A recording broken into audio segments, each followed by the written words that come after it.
initially, mukha namang hindi siya pumunta dito para managasan. No?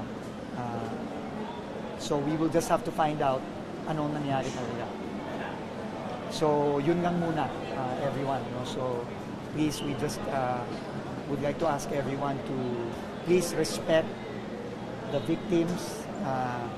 Nabalitaan ko maraming mga social media footage na gumagabas ngayon ng mga taong nag-upload sa Facebook.